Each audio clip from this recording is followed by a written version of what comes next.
जय हिंद दोस्तों, स्वागत है आपका द पारस गुप्ता शो में। 17 साल की उम्र में जब एक बच्चा एक छोटे शहर से बड़े शहर की जब जाता है तो उस बड़े शहर की चकाचौंध को देख करके वो कहीं ना कहीं बहक जाता है। अपने मूल लक्ष्य को भूल करके वो कभी कभी ऐसा होता है कि गलत आदतों को भी अपना लेता है। वहीं पर यदि हम बात करें एक ऐसे युवा की जिसने 17 साल की उम्र में जब वो एक बड़े शहर में आया तो उसने कुछ हटकर करने की ठानी और 4 साल की मेहनत में उसने इस देश की सबसे प्रसिद्ध समाज सेवी संस्था का निर्माण कर दिया, जिसका नाम है दान पात्र। तो दोस्तों आइए आज हम आपको मिलवाते हैं दान पात्र के फाउंडर, मात्र 20 साल की उम्र में जिन्होंने इतना बड़ा कारनामा करके दिखाया है, यश गुप्ता जी से। यश जी, आपका बहुत बहुत स्वागत है।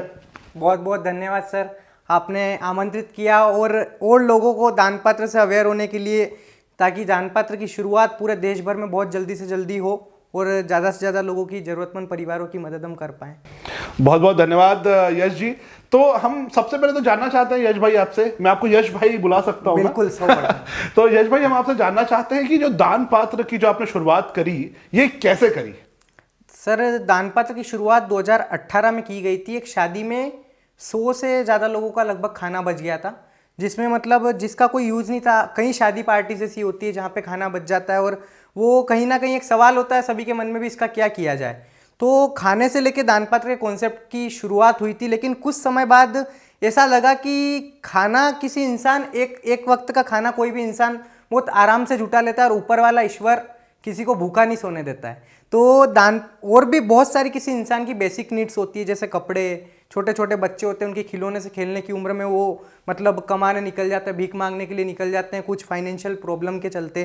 तो एक इंसान की बहुत सारी बेसिक नीड्स होती है। तो दानपत्र नाम का एक ऐप डेवलप किया गया, जिसमें ये चीज़ें ऐड की गई कि आप आपके घर का जो पुराना अनयूज्ड सामान है, जो आपके लिए अनुपयोगी है और किसी के काम आ सके, वो आप डोनेट कर सकते हैं। तो लोगों ने उस समय पे उस अपने पुराने सामान को डोनेट करना शुरू किया। तो एक इतना बड़ा बदलाव देखने को मिला कि आपके लिए वो वेस्ट है, लेकिन कहीं ना कहीं किसी के लिए बेस्ट है।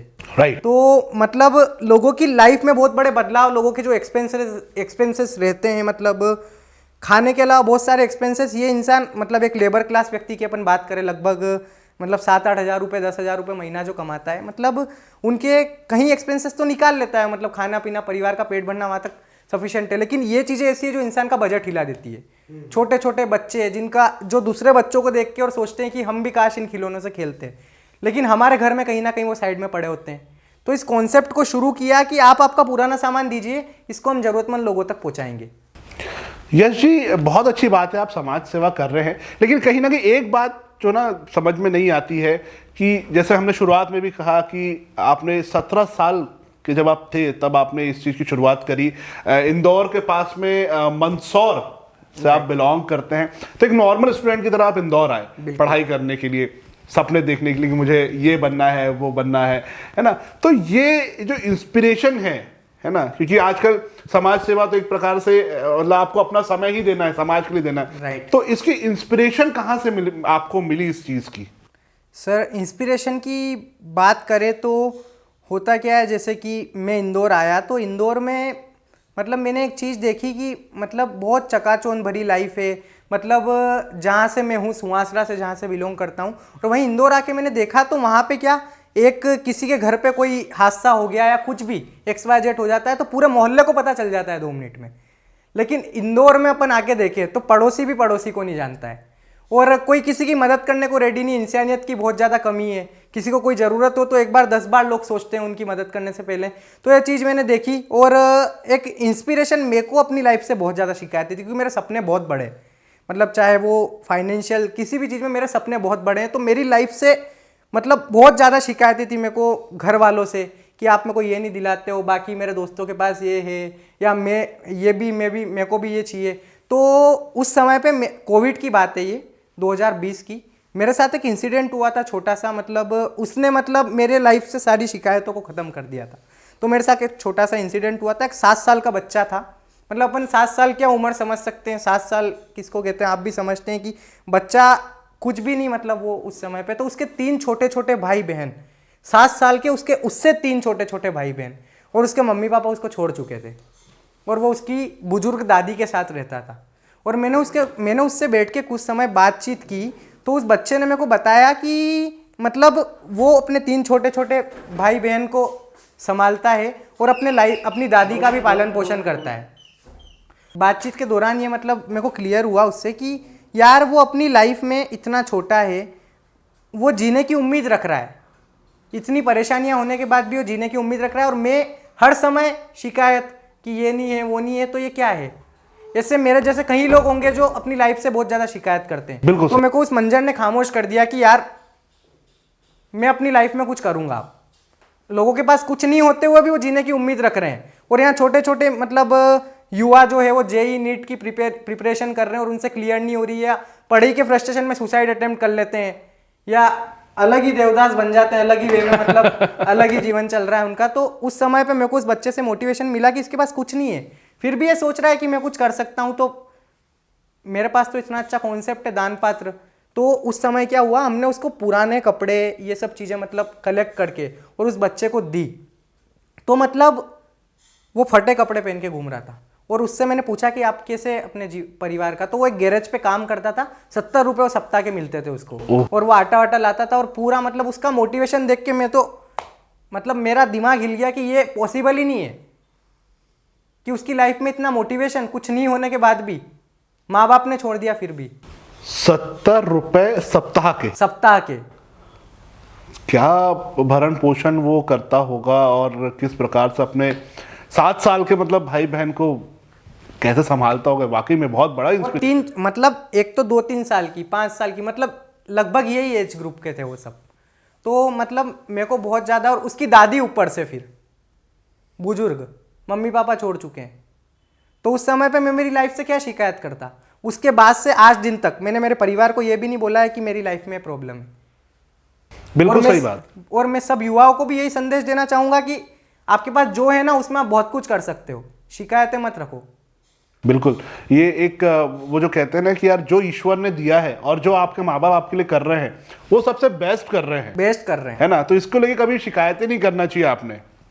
बिल्कुल, बहुत बहुत अच्छा आपको प्रैक्टिकल, और जितने भी हमारे जो युवा साथी देख रहे हैं इस शो के माध्यम से, तो भैया आपसे निवेदन है कि जो है वो बेस्ट है, और आप जो कर सकते हो वो इससे बेस्ट कर सकते हो। बिल्कुल कर तो आप अपने माँ बाप को बेस्ट दीजिए, अपने सोसाइटी को बेस्ट दीजिए। आपको जितना सक्षम बनाया है मतलब भगवान ने, माँ बाप ने, तो मतलब आप वो स्टेबल हो आपकी लाइफ में, मतलब उससे आपको शिकायत नहीं होनी चाहिए।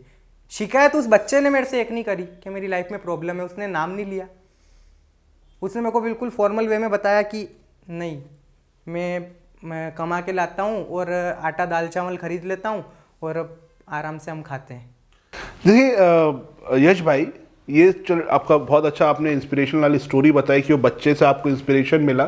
तो ये मदद करने के लिए भी फाइनेंशियली आपको स्ट्रांग होना पड़ता है। भाई सपोज आपने कहा कि आप उस बच्चे की मदद करना चाहते थे, तो आपने उसको कपड़े ले जा करके दिए, लेकिन वो कपड़े खरीदने के लिए भी तो आपको पैसे चाहिए। तो आप एज ए स्टूडेंट हो, आपको खुद को पॉकेट मनी जो आती है वो कहाँ से आती है, अपने घर से आती होगी आई थिंक सो में, है ना। तो आपने उन चीज़ों को फिर कैसे मैनेज किया? सर कॉन्सेप्ट ये लेके आए थे कि आपका अनयूज्ड आप दीजिए, हम उसको फिल्टर करके उपयोगी लायक बना के जरूरतमंद लोगों तक पहुंचाएंगे।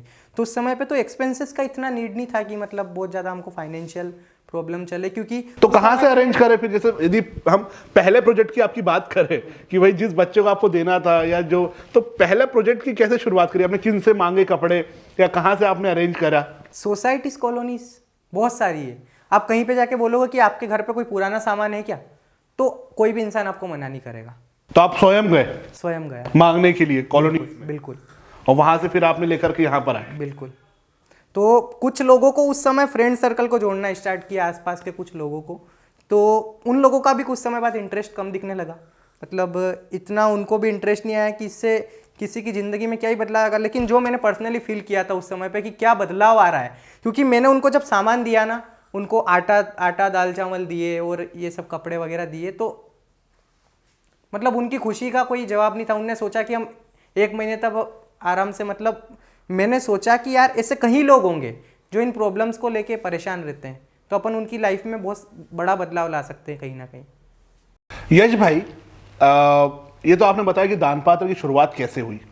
अब मैं ये जानना चाहता हूं आपसे कि जो दान पात्र जो संस्था है अभी किन किन क्षेत्रों में काम कर रही है और क्या क्या एक्टिविटीज वो कर रही है समाज सेवा के क्षेत्र में।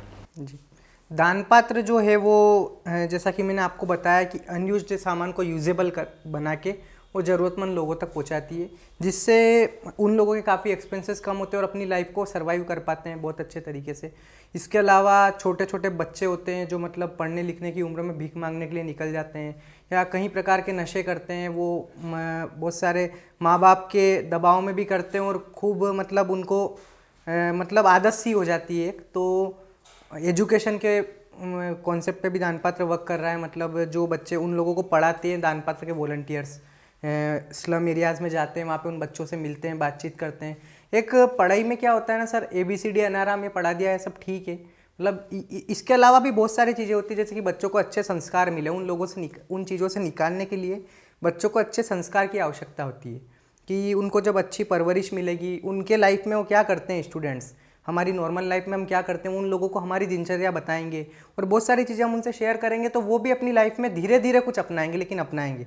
इसके अलावा एजुकेशन में महिलाएं ऐसी जो काफ़ी महिलाएं जो घर गृहिणी है, जो पढ़ लिख नहीं पाई है अपने समय पे, तो उन महिलाओं को भी दान पात्र एजुकेशन देता है, ताकि मतलब बहुत सारे इंसिडेंट्स महिलाओं के साथ हो जाते हैं प्रॉपर्टी को लेके कि उनको पढ़ना नहीं आता है, तो सील साइन में बहुत सारे फ्रॉड उनके साथ हो जाते हैं। तो इतना स्टेबल हम उनको करें जितने हमारे हैंड में है कि वो किसी भी चीज़ का एक्शन लेने से पहले 2 बार उस पर पढ़े सोचे। तो ऐसी कई महिलाएं थी जो मतलब कुछ नहीं कर पाती थी, वो आज अपने साइन खुद कर लेती है, हिंदी पढ़ लेती है। तो ये कहीं ना कहीं बहुत बड़ी अचीवमेंट्स ऐसी कई स्लम एरिया में हम धीरे धीरे इसको एक्सपांड करने का प्लान कर रहे हैं एजुकेशन ड्राइव को। पूरे ऑल ओवर इंडिया में, इंदौर से स्टार्ट हुई थी लेकिन पूरे ऑल ओवर इंडिया में बहुत जल्दी इसको शुरू करेंगे। बढ़ चढ़ के लोग जुड़ रहे हैं, वॉलंटियर्स भी जुड़ रहे हैं। इसके अलावा अपन बात करें तो एम्प्लॉयमेंट के ऊपर वर्क हो रहा है, जैसे कि हमारे पास पुराना सामान आता है बहुत सारा, तो एक एम्प्लॉयमेंट के लिए नया प्रोजेक्ट भी लाने वाले हैं। लेकिन अभी हाल फिलहाल में एम्प्लॉयमेंट के ऊपर, जैसे कि पुराने सामान में बहुत सारा सामान ऐसा होता है जो नया भी लोग डोनेट करते हैं, जैसे कंबल, स्वेटर वगैरह हो गए या इनर हो गए। तो इस टाइप का जो सामान होता है वो जो लोग कुछ कर नहीं पाते अपनी लाइफ में, फ्रस्ट्रेट रहते हैं। जैसे कि एक छोटा सा इंसिडेंट मैं आपको बताता हूँ। जैसे कि एक व्यक्ति है, कोविड में आज से 2-2.5 साल पहले बिछड़ गया था। मतलब बहुत समझदार, इंग्लिश बोलता है व्यक्ति, उसको पॉलिटिक्स का नॉलेज है, हर चीज़ का ए से लेकर जेड तक सभी नॉलेज है। लेकिन हालातों के चलते कहीं घर में कोई शांत हो जाता है, या कोविड ऐसी सिचुएशन थी हम सभी के लिए, तो उसमें उनके साथ इतनी भयंकर बीती कि मतलब उनने अपनी लाइफ से जीना ही छोड़ दिया। मतलब इतना फ्रस्ट्रेट भी कोई हो सकता है, मैं सोच भी नहीं सकता। जब उन व्यक्ति से मिला तो और भी मेरे को बहुत ज़्यादा मोटिवेशन आया कि यार लोग किस स्थिति में चले जाते हैं और लोग किस स्थिति में हार रहे हैं, ये बहुत बड़ी सोचने वाला विषय है। वो बहुत पढ़ा लिखा व्यक्ति, समझदार व्यक्ति, और वो ऐसे फुटपाथ पर 2.5 साल से अपना जीवन काट रहा है, ना कोई सहारा, पल्ली ओढ़ के, ठंड, इतनी कड़कड़ाती ठंड में कट्टे रहते हैं ना अपने खाद के कट्टे, वो कट्टे ओढ़ के सो रहा है वो इंसान, इतनी, जहाँ पे हमको ठंड में घर के अंदर भी चैन नहीं मिल रही। सोशल मीडिया पे वीडियोस भी देखेंगे आप उनकी, तो यार मतलब कहीं ना कहीं वो व्यक्ति समझदार है। उनको क्या नीड है, आप किसी व्यक्ति की मदद, आपने कोई कपड़े दे दिए या कोई पैसा दे दिया थोड़ा सा, तो वो मदद नहीं होती है। उसके अलावा भी बहुत सारे वेज है मदद करने के। अगर आप बैठ के कोई फ्रस्ट्रेट आदमी से 5-10 मिनट बातचीत कर रहे हो तो वो उसके लिए कहीं ना कहीं बहुत बड़ा मोटिवेशन है। और हमने वही किया, मैंने उनसे 10-15 मिनट बातचीत की ना, उनकी पुरानी शक्तियों को जागरूक किया कि यार उनके अंदर कुछ ऐसा है जो वो कर सकते हैं। अच्छा, तो उनने खुद से इच्छा जताई कि मैं कुछ कर सकता हूँ। तो मैंने उनके सामने बात रखी कि हम कुछ आपको बेचने के लिए देंगे, इनर, स्वेटर, कंबल वगैरह, तो आप बेचोगे? तो उनने बिल्कुल बकायदा, और हम जो लोग स्ट्रीट पे बैठते हैं ना बेचने के लिए, वो व्यक्ति वहाँ पे बेच रहा है और उसका संसार बच गया है। बहुत बढ़िया, बहुत बढ़िया से तरीके से काम कर रहा है। और खाना पीना जो मांग के खाता था, इस कंडीशन में रहता था, अच्छा जीवन जी रहा है वो। और 2-3 महीने बाद ये स्थिति कि वो खुद किराए का घर लेके रह के और ले सकता है, अच्छा, और उसके बिजनेस को उसने बढ़ाया है। ऐसे कई लोग हैं जो अपनी लाइफ से हार गए, जिनने जीने की उम्मीद छोड़ दी है कि कोई सहारा ही नहीं दे रहा है ना। अब कहीं ना कहीं लोगों को सलाह की नहीं, साथ की भी जरूरत होती है। ये आपने बहुत अच्छी बात कही कि सलाह के, क्योंकि सलाह देने वाले तो आपको बहुत मिल जाएंगे लेकिन साथ देने वाले आपको बहुत कम मिलेंगे। कहीं पे पढ़ा था मैंने कि गिरते हुए को हाथ देकर देखो, सलाह नहीं साथ देकर देखो। अरे क्या बात है, क्या गिरते हुए को हाथ देकर देखो, सलाह नहीं साथ देकर देखो। क्या बात है, क्या बात है। तो मतलब वो चीज़ है कि मतलब उन लोगों को, ऐसे कई लोग हैं, कोई प्यार में धोखा खाया हुआ है कहीं ना कहीं, और कहीं बुजुर्ग अपने बच्चे छोड़ दिए, बच्चों ने छोड़ दिया है कहीं बुजुर्गों को, मतलब ऐसी बहुत सारी सिचुएशन, मतलब मेरी लाइफ में मैंने ऐसी ऐसी चीज़ें देख ली है ना सर, कोई प्रॉब्लम है ही नहीं लाइफ में, खुद की भी। और जो व्यक्ति बोलता है ना कि मैं टेंशन में हूँ या मैं परेशान हूँ, तो उसको मैं मूर्ख बोलता हूँ। जीवन में सबके पास में टेंशन है, जीवन में सबके पास में परेशानी है। यश भाई, मुझे जो आप ऐसा बता रहे हो, देखो हमको ये चीज़ तो हर व्यक्ति को दिखती है कि यार इसको ये प्रॉब्लम है। जैसे होता ना, जैसे आप एक गाड़ी में जा रहे हो और आपके पास में एक भीख मांगने आया व्यक्ति, कोई व्यक्ति होता है जो उसको निकाल करके अपने पास में से पैसा देता है, और कोई व्यक्ति होता है जो अपने गाड़ी का कांच बंद कर लेता है। एक और आपके इसी प्रकार के लोग होते हैं जो उनके स्थापना के लिए या उनके सुदृढ़ीकरण के लिए काम करना चाहते हैं कि यार ये भीख क्यों मांग रहा है, इसके लिए ऐसा क्या किया जाए कि इसकी लाइफस्टाइल भी अच्छी हो जाए और ये भीख भी मांगना बंद कर दे। तो ये इस प्रकार की जो सोच है आपके अंदर, ये क्या मतलब पहले से ही आती थी, या अभी मतलब जब आप इंदौर आए उसके बाद में आपको ऐसा लगा कि नहीं यार ये समाज सेवा मुझे करनी चाहिए? कुछ इंसिडेंट सर इंदौर में हुए ना, तो मतलब मेरे को सबसे ज़्यादा कमी देखने को मिली इंदौर में या फिर शहरों में इंसानियत की, कि पड़ोसी भी पड़ोसी के काम नहीं आता है। राइट। तो ये चीज़ कायम करना बहुत ज़्यादा ज़रूरी है आने वाले समय के लिए, क्योंकि ये प्रॉब्लम्स हर इंसान के जीवन में आनी है। और मेन चीज़ क्या होती है ना सर, जैसे मैंने आपको बोला कि मैं 10 मिनट किसी से बात कर सकता हूँ, पर वहीं मेरे को बोलो कि मैं जितने भी लोग हैं देश विदेश में जाके उन लोगों से बातचीत करूँ और उन लोगों की लाइफ को सुधारूँ। एक यश गुप्ता नहीं, 1 करोड़ यश गुप्ता होंगे ना, तो जीवन में जितने भी भिखारी घूमते हैं, जितने भी लोग भीख मांगते हैं, वो सब हट जाएंगे। वो अच्छे लोग हैं, ये चीज़ दावे के साथ बोल सकता हूँ, जितना मेरा एक्सपीरियंस बोलता है कि वो बहुत अच्छे लोग हैं। उनसे आप ज़्यादा कुछ नहीं दे सकते हो ना उनको, तो उनसे बैठ के बातचीत करके देखो।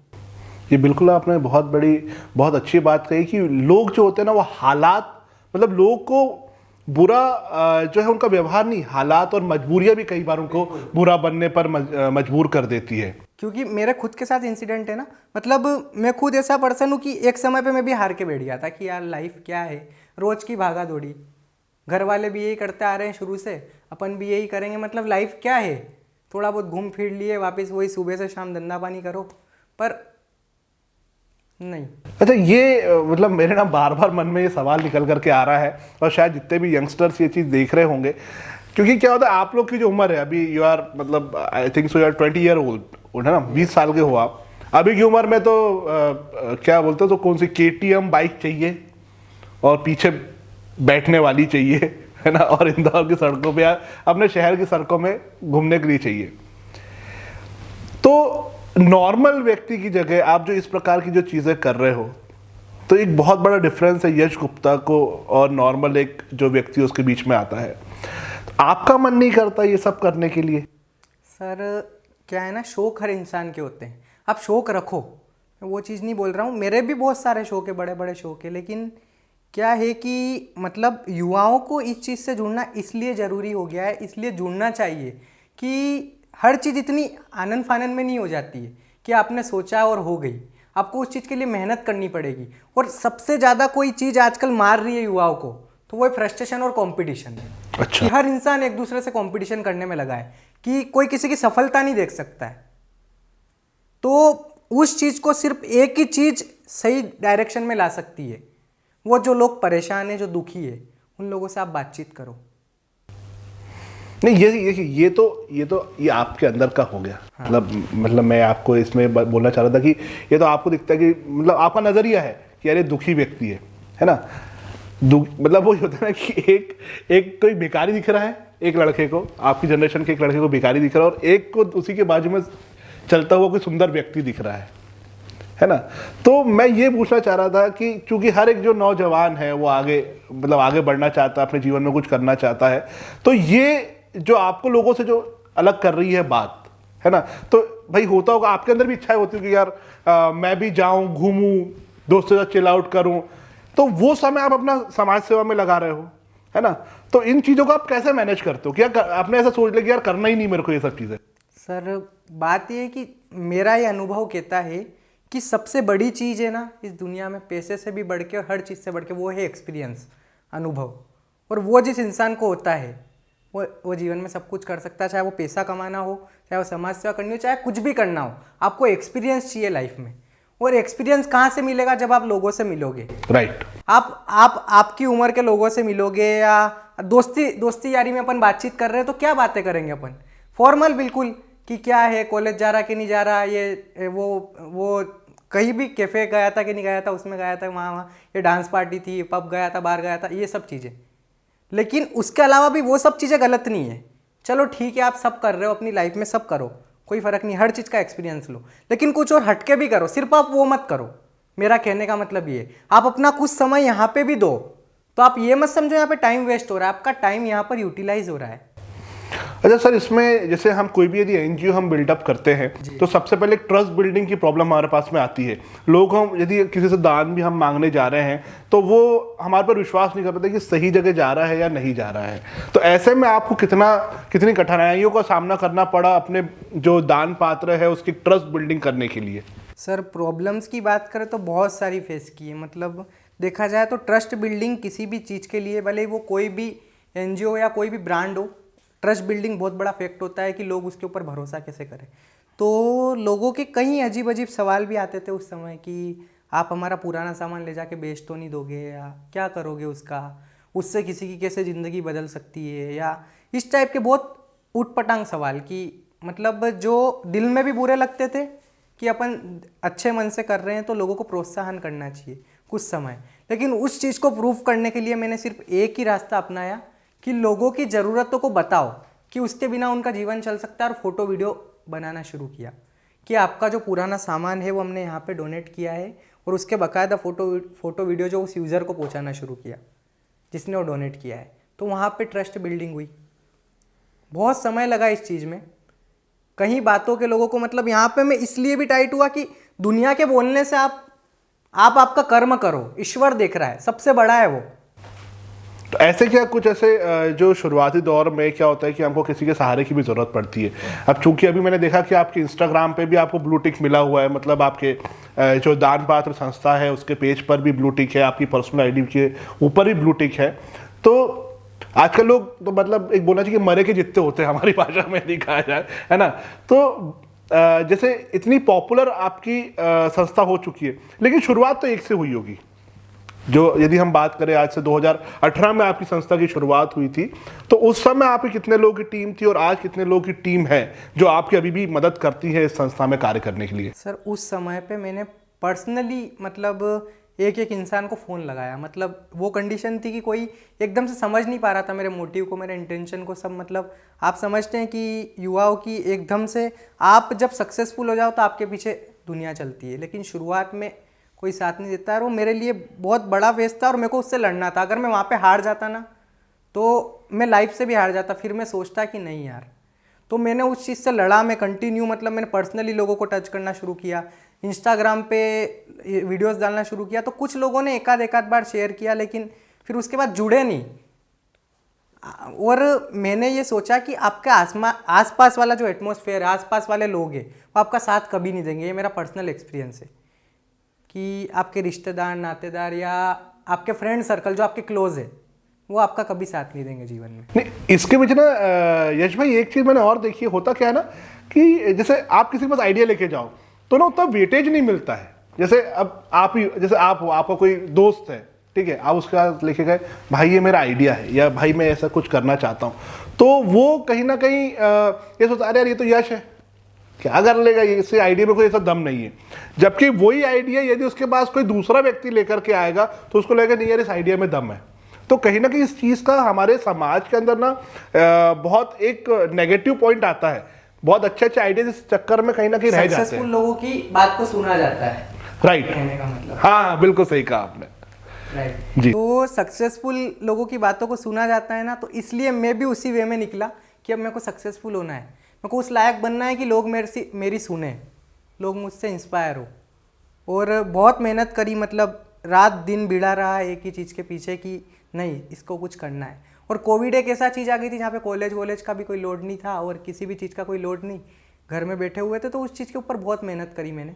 और कोविड में सर मैं आपको बताता हूँ पर्सनली, मतलब वहाँ पे मैं कोई एहसास हो गया था कि यार कोई तो शक्ति है जो मैं इस ट्रैक पे निकल गया तो मेरे को पीछे नहीं रखेगी, मेरे को आगे बढ़ा देगी, मेरे साथ लोगों को जोड़ देगी। जो कोविड में मेरे साथ इंसिडेंट्स हुए, क्योंकि कोविड एक ऐसा फेज था कि मतलब घर वालों ने बहुत टोका मेरे को कि नहीं जाना बाहर ये सब, लेकिन आपको मैं बताता हूँ, मैं व्यक्तिगत रूप से मेरे को मास्क से घबराहट होती है, मैं पहन नहीं पाता हूँ। बिना मास्क के घर तो घर, डोर टू डोर जाके लोगों से गले मिल के राशन दे के आया हूँ पूरे कोविड में। 2020 की बात है। अच्छा। तो मतलब कोविड क्या, एक छींक तक नहीं आई मेरे को उस समय में, लोग घर में बैठ के भी सेफ नहीं थे। तो दुआओं का असर होता है। वो तो मेरे को वहाँ पे एहसास हुआ कि मेरे साथ वो खड़ा है जो इस संसार में सबसे बड़ा है। बिल्कुल सही बात है, बिल्कुल सही। तो मेरे को भगवान के ऊपर बहुत भरोसा है, बहुत मानता हूँ कि, क्योंकि मेरे को जब जब प्रॉब्लम्स आई है ना, सॉल्यूशन बहुत जल्दी से जल्दी ऊपर वाले ने निकाला है। मैंने सिर्फ मेरे कर्म किए, मैंने सिर्फ मेरी मेहनत की। अच्छा, जो अभी जैसे आपने बताया कि आपने बहुत ज़्यादा इसमें संघर्ष किया, और जिसकी हम बात कर रहे थे कि एक से शुरुआत करके आज आप इतने ज़्यादा फॉलोअर्स हैं, तो अभी आपकी टीम में कितने लोग हैं? मतलब दान पात्र की यदि हम टीम की बात करें, ऑल ओवर इंडिया में आपकी टीम काम कर रही है, तो कितने लोग हैं उसके अंदर? तो सर ऑल ओवर इंडिया में दान पात्र के 35,000 से ज़्यादा वॉलंटियर्स है। अच्छा। जो अपना समय देकर यूथ जो मुझसे इंस्पायर हुए, दान पात्र से इंस्पायर हुए, दान पात्र के काम से इंस्पायर हुए। कितने स्टेट में है ये सर 10 से 12 स्टेट्स में भी पहुंच चुका है। अच्छा। तो लगभग 100 से ज़्यादा शहरों में दान पात्र भी पहुंच चुका है, और काफ़ी लोग बढ़ चढ़ के हिस्सा ले रहे हैं, लोग इंस्पायर हो रहे हैं। सबके अलग अलग क्राइटेरियाज है। कुछ लोगों को वीडियोस सोशल मीडिया पे डालना अच्छा लगता है, और कुछ लोग मतलब एक भावनाओं से भी जुड़े हैं। कुछ लोग मुझसे इंस्पायर भी हुए हैं कि ये कर सकता है तो मैं भी कर सकता हूँ। राइट। वो भी चीज़ है। तो इससे जुड़ने के लिए यदि आपकी संस्था के साथ किसी युवा को जुड़ना है, किसी भी व्यक्ति को जुड़ना है, तो किस प्रकार से जुड़ सकता है? सर ऐप है दान पात्र का एक, अच्छा। जिसके थ्रू आप एज अ वॉलंटियर के रूप में अप्लाई करेंगे तो आपको हम वॉलंटियर ग्रुप में ऐड कर लेंगे। तो आप आपके जो भी इवेंट्स होते हैं, अपकमिंग इवेंट्स, उसकी जानकारी ग्रुप्स में आती है, तो आप उनको ज्वाइन कर सकते हैं। तो इसके लिए कुछ फीसेस वगैरह है, चार्जेस है, या आप वॉलंटियर को आप सैलरी वगैरह कुछ देते हैं? नहीं सर, बिल्कुल फ्री ऑफ कॉस्ट। आप आपकी स्वेच्छा से, आपको जितना समय मिले आप आपके तरीके से दे सकते हैं। दान पात्र से हर इंसान जुड़ सकता है। इस विश्व में, इस संसार में एक भी व्यक्ति ऐसा नहीं है जो दान पात्र से किसी तरीके से नहीं जुड़ सकता है। अगर आपके पास पुराना सामान है तो आप पुराना सामान डोनेट करके जुड़ सकते हैं। अगर आपके पास समय है तो आप वॉलंटियर बन के अपना समय दे सकते हैं। उसके अलावा आपके पास मतलब दोनों चीज़ें, मतलब समय भी नहीं है और ये भी नहीं है, तो आप एक दूसरा, मतलब एक फैक्ट होता है कि लोग जो मदद करना चाहते हैं, लेकिन एक प्लेटफॉर्म की नीड होती है, एक सेतु की नीड होती है, दान पात्र वो बन के काम कर रहा है। और चौथा वर्ग आ जाता है जिसको ज़रूरत है, तो हम उनकी मदद करते हैं। तो ऐसा कोई व्यक्ति नहीं है इस विश्व में, संसार में, जो दान पात्र से नहीं जुड़ सकता। अच्छा सर, वैसे देखा जाए तो एक बहुत बड़ा नेगेटिव पॉइंट भी है एनजीओस के लिए, कि लोग कहते हैं कि एनजीओ जो है तो अब सिर्फ कमाई का जरिया बन गए हैं, है ना। पहले भी बहुत ज़्यादा फ्रॉड्स हुए हैं कि समाज सेवा के नाम पे एनजीओ को पैसा दिया और एनजीओ के जो मेंबर्स है या जिन भी लोगों ने उसको पूरा खा गए, हजम कर गए, है ना। तो अभी जो आपकी जो संस्था है, क्या आपका क्या कहना है कि मतलब आपकी संस्था कैसे अलग है, कैसे पारदर्शिता के साथ में आपकी संस्था काम कर रही है यदि उसको कोई फंडिंग मिलती है तो?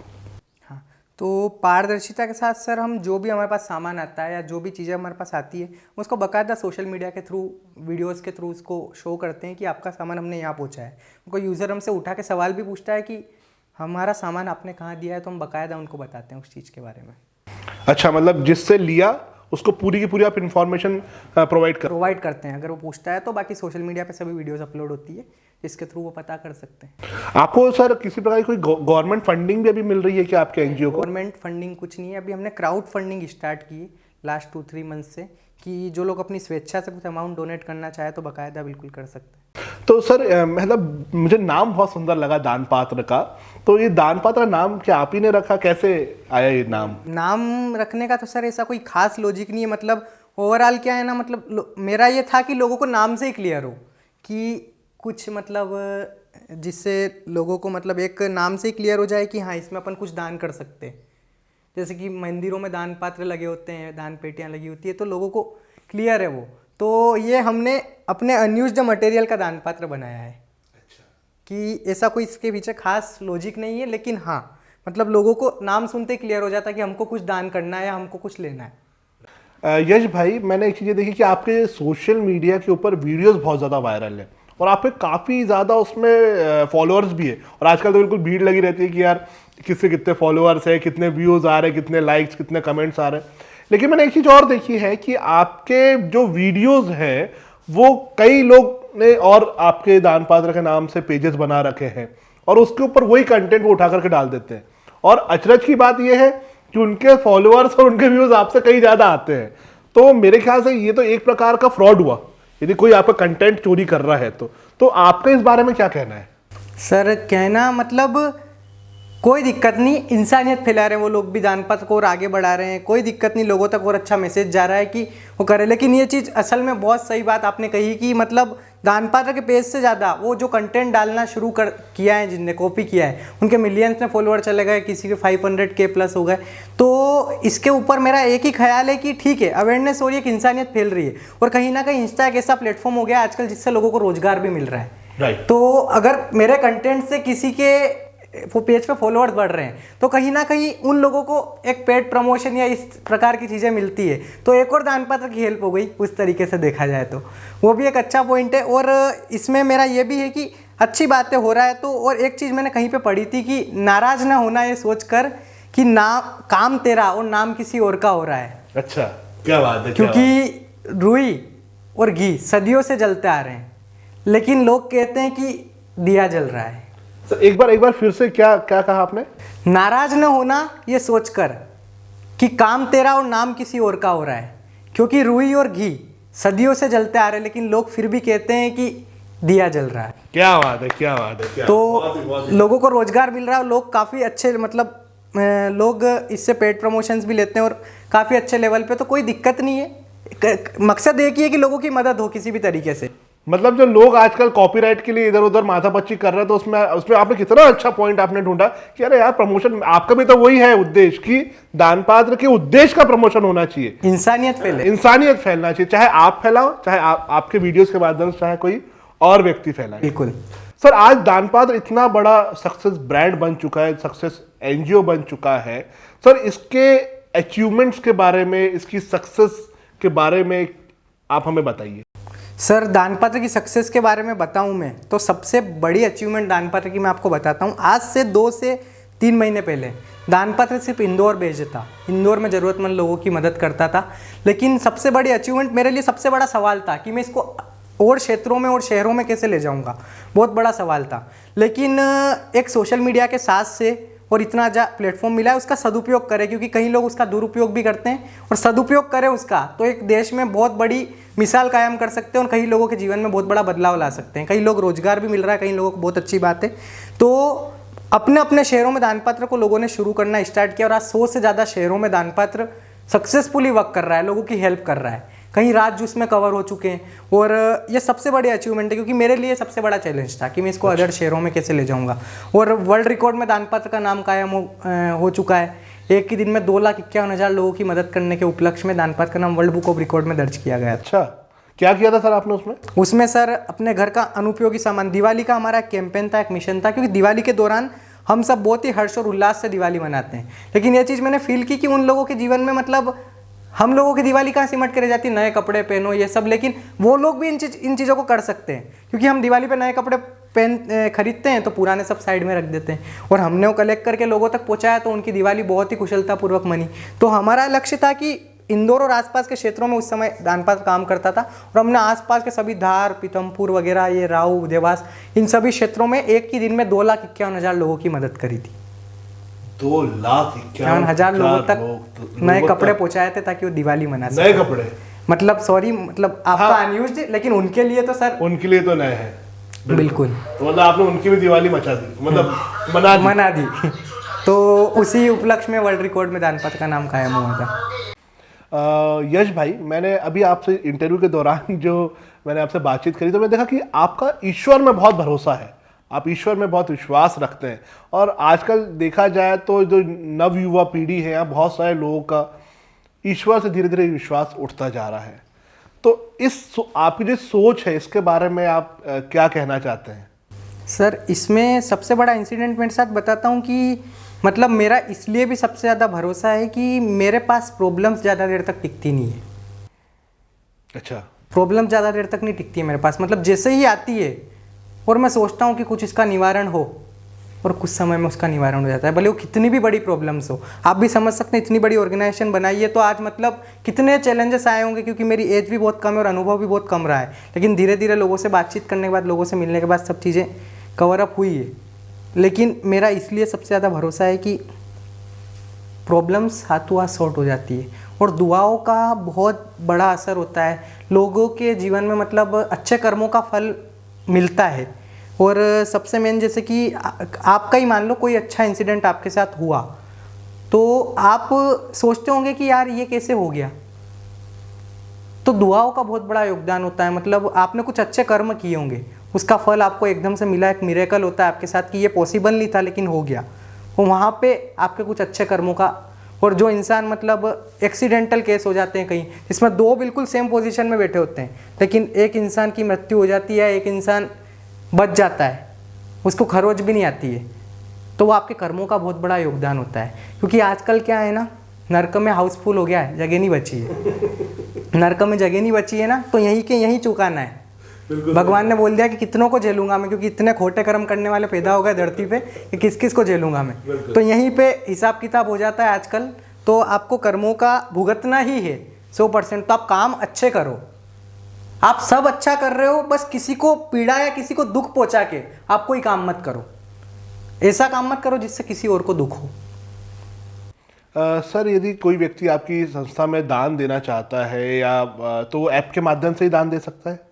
बिल्कुल, ऐप के माध्यम से दे सकते हैं। हमारे हेल्पलाइन नंबर्स भी है, उसके कांटेक्ट करके और सारी जानकारी मिल जाती है। ऑल टाइम 24/7 एक्टिव रहने की कोशिश करते हैं कि लोगों तक मदद भी पहुंचा सके और जानकारी भी दे सके, क्योंकि आउट ऑफ कंट्री से भी कई लोग जुड़े हैं, तो उनके यहाँ पे डे होता है, हमारे यहाँ पे नाइट होती है, तब तो उनको भी रिस्पॉन्स मिलना काफ़ी ज़रूरी है, उनके लिए कन्वीनियंट टाइम वो होता है।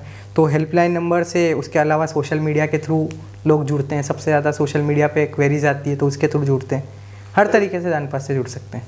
किसी व्यक्ति को यदि आवश्यकता है ना, कोई नीडी पर्सन, देखो आजकल तो मोबाइल हर किसी के पास में है ना, उसको यदि किसी की आवश्यकता है या कोई ऐसा बंदा है जिसको देखा कि यार उसके मोहल्ले में कोई नीडी पर्सन है, तो वो किस प्रकार से उसकी नीड को आप तक पहुंचा सकता है, या किसी को नीड है तो अपनी नीड को कैसे आप तक पहुंचा सकता है? हेल्पलाइन नंबर है, आप व्हाट्सअप कर दीजिए उनका डाटा, जो भी फ़ोटो खींच के भेज दीजिए, जो भी परेशानी है पूरी, इतना तो आप कर ही सकते हैं। आप किसी, एक ये भी फैक्ट है कि आप किसी ज़रूरतमंद की जानकारी दे रहे हो तो वो भी हेल्प ही हुई एक, राइट। तो आप उस तरीके से भी जुड़ सकते हैं अगर आपके पास समय की भी कमी है तो। उस हेल्पलाइन नंबर आप बता सकते हैं क्या? जी, 6263362660। ठीक है, इसको हमारा जो डिस्क्रिप्शन है उसमें भी हम नीचे लोग टैगलाइन में आप लगा दीजिएगा ताकि जुड़ सकते हैं। और बाकी सोशल मीडिया है, ये जिंदाबाद। हाँ, सोशल मीडिया जिंदाबाद है। अच्छा, इसमें सर मैंने एक चीज़ देखी कि आप जो है रिसाइकलिंग के ऊपर भी आपकी जो संस्था है वो धीरे धीरे काम कर रही है, तो किन किन चीज़ों को लेके आप रिसाइकल करवा रहे हैं अभी, क्या आपका प्रोजेक्ट है? सर, मेरा एक लक्ष्य है बहुत बड़ा कि मतलब महिलाओं को रोजगार मिले। ओके। तो कहीं सिलाई मशीन मतलब दान पात्र में कभी कभी डोनेशन में आती है और हम इसकी डिमांड करेंगे तो 100% लोग इसमें भी इच्छा दिखाएंगे अपनी, क्योंकि दुनिया में दान देने वालों की कमी नहीं है, पर वो सही जगह तक पहुँचे वो बहुत ज़रूरी है। क्योंकि लोगों के साथ फ्रॉड भी बहुत सारे हो रहे हैं, लोग आजकल फ्रॉड से कमाना चाह रहे हैं, तो इसलिए अच्छी जगह, इस भगवान से डरे कम से कम, मेरा कहने का मतलब कि वो किसी को नहीं छोड़ता। आप यूँ मत सोचो 2 दिन की खुशी मना ली उसके बाद आपको कहीं भी जगह नहीं मिलेगी। तो इसलिए तो रिसाइकल के ऊपर महिलाओं के लिए, मतलब जैसे कि हमारे पास वेस्टेज कपड़ा आता है बहुत सारा, तो उन चीज़ों को मतलब बैग्स वगैरह बनते हैं, पर्स वगैरह बनते हैं, बहुत सारी चीज़ें अनयूज, जैसे सिलाई मशीनें, वो महिलाओं को रोज़गार मिलेगा। हम 50% मतलब उसमें महिलाओं को रोज़गार के लिए देंगे कि वो बेच के अपना कमा सके, क्योंकि ये चीज़ें आपको भी पता है एक्सपेंसिव बहुत ज़्यादा बिकती है। तो इस चीज़ के ऊपर, क्योंकि वो वेस्टेज कपड़ा, इससे कहीं ना कहीं इन्वायरमेंट को भी बहुत फ़ायदा हो रहा है, क्योंकि कोई चीज़ रीयूज़ हो रही है, तो क्योंकि कपड़ा बनने में कहीं ना कहीं बहुत सारी आपने बताया था कुछ समय पहले कि जला देते हैं लोग, तो उससे इन्वायरमेंट को हानि हो रही है, क्योंकि और कोई उसका सोल्यूशन ही नहीं है ना, तो उससे बहुत बड़ा बदलाव हमको देखने को मिल सकता है देश भर में। अच्छा सर, मैं अभी बहुत इंपॉर्टेंट आपसे क्वेश्चन पूछने वाला हूँ कि देखिए, हर जो व्यक्ति, खासकर यंगस्टर्स की हम बात करें, तो उसको जीवन यापन करने के लिए पैसे की तो आवश्यकता पड़ती है, और मन में उसका एक इच्छा भी होती है कि मुझे समाज सेवा करना है, लेकिन परिस्थितियाँ उस समाज सेवा करने के लिए उसको साथ नहीं देती हैं जी। तो ऐसे में यदि कोई युवा है, वो समाज सेवा करना चाहता है, तो क्या वो एक नौकरी के रूप में या एक समाज सेवी के रूप में एक अच्छा जीवन बिता सकता है? क्या उसको ऐसी सोर्स ऑफ अर्निंग कैसी हो सकती है किसी युवा को, मतलब जो भी समाज सेवी बनना चाहता है, तो इसमें आप क्या कहना चाहेंगे? इसमें ये कहना चाहूँगा सर मैं कि कुछ जो है वो डेली रूटीन्स की चीज़ें हमारी, सोना, खाना में मतलब जो भी हम करते हैं डेली रूटीन्स में वो हमारी नीड है। तो मैं ये चाहता हूँ कि देश में ये चीज़ कायम हो कि वो भी डेली रूटीन में शामिल हो लोगों की। अच्छा। किसी से बातचीत करना, किसी के साथ बैठना, किसी के दुख बांटना, किसी के सुख बांटना, 1 घंटा, ज़्यादा नहीं, 1 घंटा डेली दो, वो अपने रूटीन में शामिल करो। आप उसको यूँ मत सोचो कि मैं टाइम नहीं दे पाऊंगा। आप खाने को भी तो टाइम दे रहे हो, उसके बिना आपका जीवन नहीं चल सकता ना। तो मैं ये चाहता हूँ कि इसके बिना भी आपका जीवन नहीं चले। आपको बहुत कुछ सिखाएगा सर ये, मैं पर्सनली बोल रहा हूँ। एक्सपीरियंस लेवल इतना बढ़ जाएगा ना जो 80 साल के व्यक्ति में भी नहीं हो सकता, क्योंकि मैंने चीज़ें देखी है ना, मेरे अंदर भी ये चीज़ें हुई है।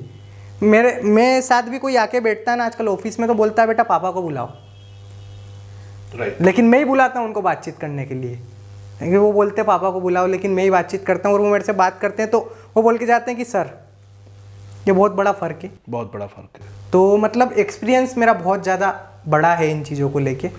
मैं मतलब मोटा मोटा जो मैं एक बात समझा हूँ अभी आपकी इस बात से, क्योंकि मैं भी थोड़ा सा इस चीज़ को लेकर कंफ्यूज रहता था कि यदि आपको सोशल वर्क करना है तो उसका प्रोफेशनली मत करो। मतलब आप ये मत सोचो कि मैं एक संस्था बनाऊंगा, फिर वहाँ से मेरे को फंडिंग मिलेगी तो मैं उसमें से इतना पैसा बचा लूँगा और उसमें इतना खर्च कर दूंगा। उसको आप अपनी एक जिम्मेदारी समझे, आपका एक कर्तव्य समझे कि हाँ यार, मेरे को भले ही मैं 24/7 नहीं कर पा रहा हूँ, लेकिन मैं अपने जीवन का हर दिन में 1 घंटा, आधा घंटा या सप्ताह में 1 घंटा मैं दान कर सकता हूँ। तो जो आप निस्वार्थ भावना से कर सकते हो उतना ही आप काम बिल्कुल करना चाहिए आपको। अपने जीवन का रूटीन बना लो ना कि ये चीज़ करनी है। ये भगवान ने, ईश्वर ने कमांड दी है कि ये तुम करोगे तो अच्छी बात है, लोगों की मदद करो। तो सर जैसे यश गुप्ता जी की मैं बात करूँ, यश गुप्ता जी इतनी बड़ी संस्था चला रहे हैं, तो चलो आप तो यहाँ तो फ्री ऑफ कास्ट आप काम कर रहे हो, तो सर अब आपका क्या, जो आपका जीवन है, आप अपने जीवन यापन के लिए कैसे जो है खर्चे आप मेंटेन करते हैं, या आपने क्या सोचा है अपने फ्यूचरिस्टिक? सर जितना स्टेबल चीज़ों को करना था मैं उतना कर चुका हूँ दान पात्र में, और 6 महीने से 1 साल में मेरा ये भी लक्ष्य है कि पूरे विश्व में दान पात्र को एनी हाउ कंडीशन, जिस समय पे लोग अपनी लाइफ में इंटर करते हैं कमाने के लिए, उससे पहले ही मैं मेरी लाइफ को यहाँ पे दान पात्र को सेटल कर चुका हूँ। तो अब मेरा वो फेज़ आ जाएगा कि मैं दूसरी चीज़, मेरा माइंड बहुत चलता है इन चीज़ों में कि मैं बिज़नेस कर सकता हूँ, अच्छा एक स्टेबल इनकम में ले सकता हूँ कहीं पे भी, ऐसी कोई दिक्कत नहीं है भगवान की दया से। और ईश्वर ने इतना आशीर्वाद दिया है कि मैं, भगवान की दया से मेरे को इतने वो नहीं कि मेरे को एक्सपीरियंस है इतना कि मैं अच्छा पैसा, अच्छी इनकम कर सकता हूँ। नहीं तो ये तो बात आपने बहुत अच्छी बात बोली कि आपने कर चुके दान पात्रों को आपने, तो अभी जो आपका जो खर्चा है तो वो कैसे चलता है? क्या अभी आपने कोई बिजनेस कर रहे हैं आप, या अभी आप पढ़ाई कर रहे हैं? सर अभी तो मेरी स्टडी रनिंग चल रही है बीटेक 4th ईयर में। अच्छा। बीटेक 4th ईयर इंदौर से ही, लेकिन कॉलेज में ऐसा खासा मैं जा नहीं पाता हूँ। एक सॉफ्टवेयर कंपनी भी अपनी, जिसके थ्रू अर्निंग का कुछ पार्ट अपन इसमें लगाते हैं। मतलब मेरे को थोड़ा सा फ्रीलांसिंग वगैरह इन चीज़ों का मतलब नॉलेज है, तो मैं बहुत इजीली इंटर्न्स वगैरह को हायर करता हूँ, कुछ ना कुछ करता रहता हूँ कि इंटर्न्स को हायर करो, उनसे मतलब काम करवा ताकि उनका भी एक्सपीरियंस बढ़े और वो चीज़ें भी हो। तो मैंने काफ़ी प्रोजेक्ट्स ऐसे कवर कर लिए हैं इंटर्न्स के थ्रू, जिससे मेरी अर्निंग भी हुई है और कहीं ना कहीं उनको भी कोई फ़ायदा हुआ है नॉलेज का। तो ऐसे बहुत सारे माइंड्स मेरे चलते हैं, नए नए स्टार्टअप सारे माइंड में, और आने वाले कुछ समय में करूँगा बिल्कुल बाकायदा उनको। सर ऐसे कोई इंसिडेंट जो आप हमारे साथ में शेयर करना चाहते हैं अपने जीवन के? आपने इंसिडेंट की बात करी है, तो सर इंसिडेंट तो इतने हैं कि मैं आपको क्या बताऊं। मतलब ऐसी ऐसी स्थिति मैंने लोगों की देख ली है कि मैं कौन सा बताऊं आपको, ये मैं सोच विचार कर रहा हूं। लेकिन खासकर एक सबसे बड़ा मुद्दा है कि लोग भाग, मतलब जो बच्चे हैं वो अपने माँ बाप को बोझ समझने लगे, कि बुजुर्ग होने के बाद ये नहीं देख रहे हैं कि एक समय था जब उनने पाल पोस के बड़ा किया, अपने पैरों पे खड़ा किया। लेकिन इस स्थिति में आने के बाद आप उनको या तो फुटपाथ पे छोड़ रहे हो, आश्रम में जाके छोड़ रहे हो कि हमारे पास टाइम नहीं है। उनके पास भी टाइम नहीं था, वो भी अपनी लाइफ में तुमको संभाल के तुमको बड़ा किया है, और उससे बड़ा टास्क कोई होता नहीं है किसी बच्चे को बड़ा करना। तो अपने माँ बाप की इज्जत करो, सम्मान करो। तो एक छोटा सा इंसिडेंट मैं आपको बताता हूँ।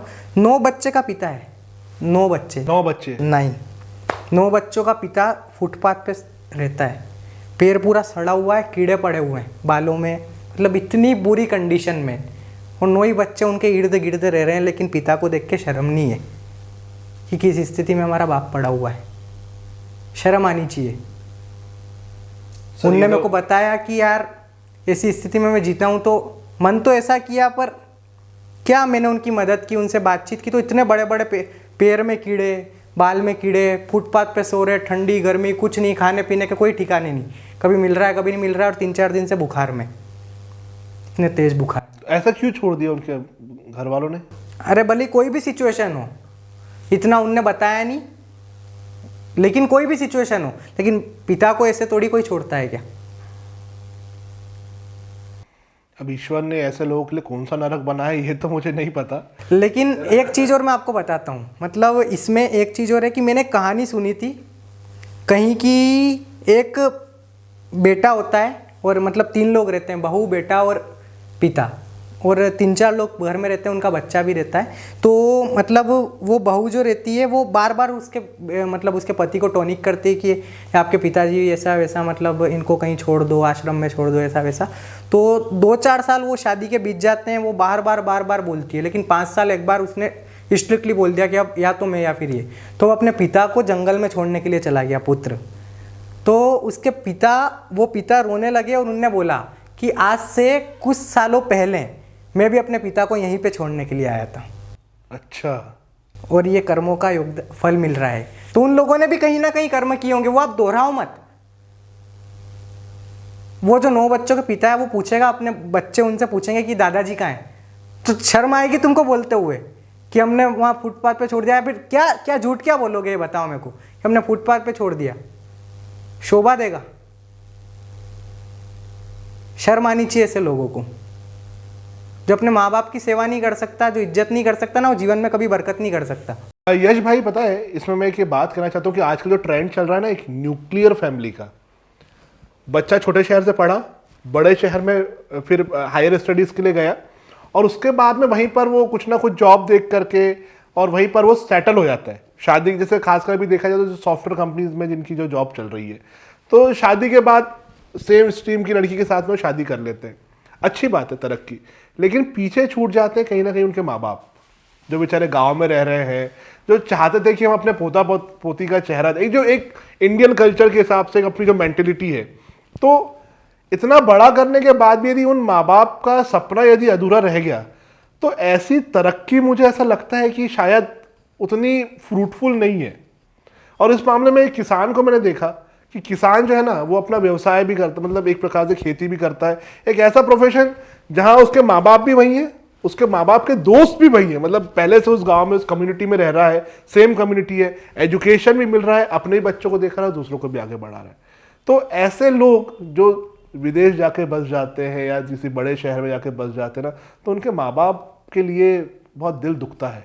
आपका क्या कहना है इस मामले में? दिल तो दुखता है सर, पर क्या है ना, माँ बाप की भी इसमें गलती तो क्या कह सकते हैं, लेकिन ऐसा माँ बाप को भी एकदम से थोड़ा सा खुल छूट नहीं देनी चाहिए पूरी की। उन लोगों को साथ में लेके चले, कहीं चले तो। और छोटे क्षेत्रों में ऐसा थोड़ी है कि वहाँ पे सक्सेस होने का कोई वो नहीं है। इतना दिमाग है, आप देश विदेश में जा रहे हो तो आप वहाँ पे भी बहुत कुछ कर सकते हो। और हमको तो भारत को आगे बढ़ाना है। हर स्टार्टअप, घर स्टार्टअप के नारे चल रहे हैं। बिल्कुल स्टार्टअप्स होने चाहिए, और छोटे क्षेत्रों से तो बहुत अच्छे स्टार्टअप्स निकलते हैं। तो बाकायदा हर इंसान सब कुछ कर सकता है, आपको कहीं जाने की ज़रूरत नहीं है, आप वहाँ पे रह के कुछ कर सकते हो। तो खैर जा रहे हो बहुत अच्छी बात है, लेकिन अपने माँ बाप का ध्यान रखें, क्योंकि उनने आपको इतना समय दिया है, और जब उनको आपका समय चाहिए तब आप ऐसा कर रहे हो तो ये गलत है। बिल्कुल सही बात है। तो इस पर आपको ध्यान देना चाहिए और अपने माँ बाप की इज्जत करनी चाहिए, क्योंकि सबसे बड़ा थंब रूल मैं मानता हूँ, अगर इंसान ने ईश्वर में आस्था रखी, अच्छा काम किया, सच्चा काम किया, अपने माँ बाप की इज्जत की, तो वो मैं कह रहा हूँ उसकी सक्सेस को कोई नहीं रोक सकता, कोई भी ताकत नहीं रोक सकती, आपके अंदर कितना ही दिमाग हो। लेकिन ये चीज़ें आप गलत करते हो तो एक समय के आने के बाद आप भी वही भुगतोगे जो आप आजकल युवा सोचते हैं ना, कि आपको भी वही दिन देखने पड़ेंगे। क्योंकि आपके बच्चे तो दादू से बात कर लो फ़ोन पे, दादू से वीडियो कॉल पे बात कर लो, वही जीवन दिखा रहे हो, तो फिर आपके बच्चे भी कहीं कहीं और जाके बच जाएंगे, तो फिर आपको भी दादू से वीडियो कॉल पे बात कराएं, भराए रहना आप भी किसी ऐसी जगह पे। सर, हम भी बच्चों को जो है एजुकेशन यही देते हैं कि बेटा आज इंजीनियर और डॉक्टर बनने से पहले सबसे पहले आप एक अच्छा इंसान बनना सीखो। बिल्कुल, है ना। आपने सोसाइटी से तो हमेशा लिया ही लिया है, आपने सोसाइटी और अपनी फैमिली को दिया क्या है, ये सबसे ज्यादा मैटर करता है। बिल्कुल। और सर, एक बहुत ही अचरज वाली बात है कि आप यदि वृद्धाश्रम में आप जाकर के देखेंगे तो वहां पर सब वेल एजुकेटेड लोगों के माँ बाप है, जो अपने मतलब अपने स्टेटस के कारण, बहुत सारी चीजें उनके कारण अपने माँ बाप को अपने घर में नहीं रख पा रहे, तो ऐसी तरक्की फिर किस वो काम? किसी काम की तरक्की नहीं है। ऐसा डेवलपमेंट किसी काम का नहीं। मुझे नहीं लगता कि ऐसी कोई तरक्की चाहिए किसी को। तो वो सर तरक्की नहीं है। आप साथ में रखो, आपकी तरक्की में कोई फ़र्क नहीं पड़ेगा, आपको उनका आशीर्वाद बहुत आगे बढ़ाएगा। कोई ज़्यादा वो नहीं होता है। आप लोग समझते होंगे कि डिस्टर्ब आता है, लेकिन इतना फ़र्क नहीं पड़ता है। तो सर आज आपको मार्गदर्शन मिलता है उनसे तो। बिल्कुल। सर आज आपने अपना ये बहुमूल्य समय हमको दिया। आप इंदौर से, मैं हमारे सभी दर्शकों को बताना चाहता हूँ कि सर इंदौर से आज शूट करने के लिए हमारे अनुग्रह पर, हमारे बोलने पर, बुलावे पर, निवेदन पर सर यहाँ पर बैतूल तक आए। और बताओ, हमको बहुत ही अच्छा लगेगा सुन करके कि सुबह सर 4:30-5 बजे के आसपास आए। और आप सोचो कि मैं उनको रिसीव करने गया था, है ना, क्योंकि सर वहां से इंदौर से आ रहे थे, तो सुबह उठना मैंने और रिसीव करने जाना, ये मेरे ऐसे व्यक्ति के लिए भी बहुत मुश्किल है। पर सर को मैंने 4 बार बोला कम से कम कि मतलब मैं आ जाऊंगा, आप मेरे को एड्रेस बता दो, लेकिन माने ही नहीं। और सर देखिए, हमारे यहाँ भी कहते हैं अतिथि देवो भव, है ना।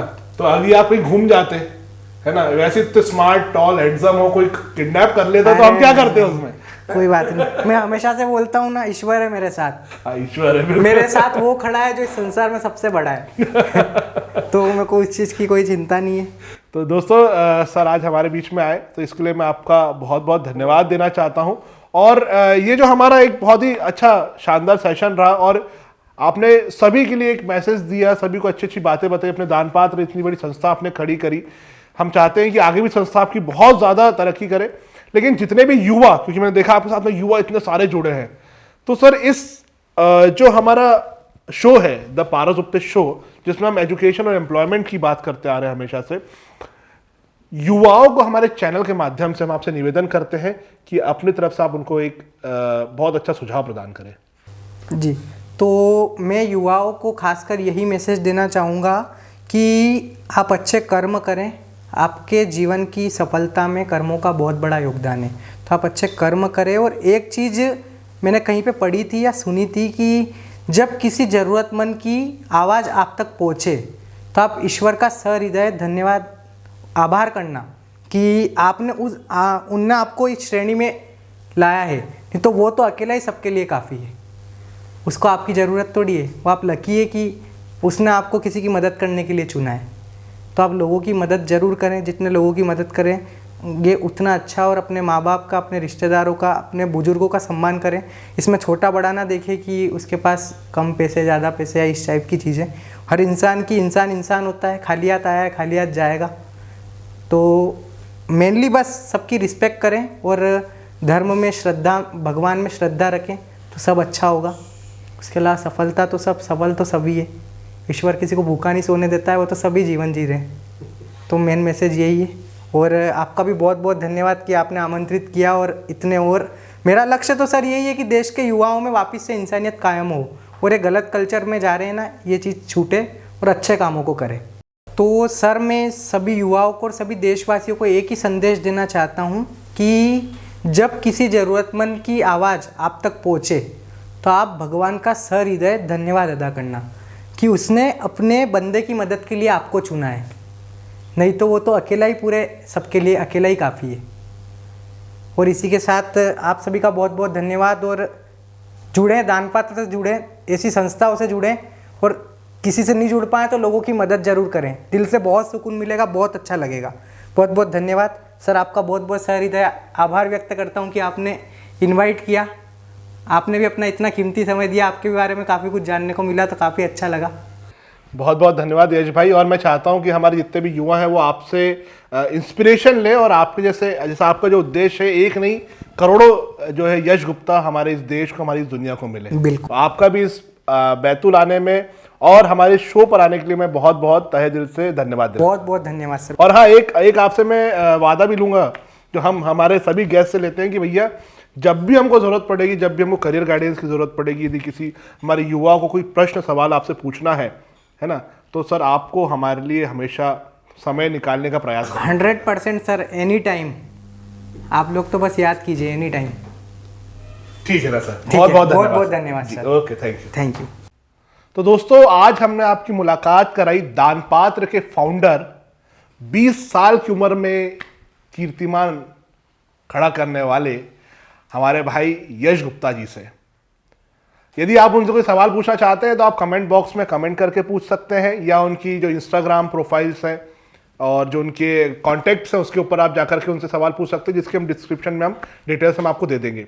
और आपके लिए सबसे अच्छी बात मैं आपको बताना चाहता हूं कि हमारी एप्लीकेशन भी आ गई है द पारस गुप्ता शो की, जो कि आपको प्रोवाइड कराएगी मेंटर्स आपके इंटरेस्टिंग फील्ड्स के लिए। यदि आप कुछ भी बनना चाहते हैं, जैसे सपोज आपने सोचा कि आपको क्रिकेटर बनना है, तो आप किससे सलाह लेंगे? द पारस गुप्ता शो के ऊपर जाइए और वहां पर अवेलेबल जितने हमसे प्रयास हो पा रहा है उतने मेंटर्स हम अवेलेबल करा रहे हैं, तो जो आपकी मदद करेंगे आपके सपने को अचीव करने में। शो देखने के लिए बहुत बहुत धन्यवाद। किसी अन्य फील्ड से रिलेटेड आप चाहते हैं कि आपके लिए हम मेंटर लेकर के आए, गेस्ट लेकर के आए, तो कमेंट बॉक्स में कमेंट करके ज़रूर बताना। और जैसे कि आप है हमेशा से सब्सक्राइब नहीं करते हो, देखते हो लेकिन चले जाते हो, तो भैया निवेदन है कि सुबह सुबह उठ करके इंटरव्यूज हम लोग भी शूट करते हैं, तो कृपया करके हमारे चैनल को सब्सक्राइब आप ज़रूर करिएगा। बहुत बहुत धन्यवाद। मैं हूँ पारस भोपते। जय हिंद, जय भारत।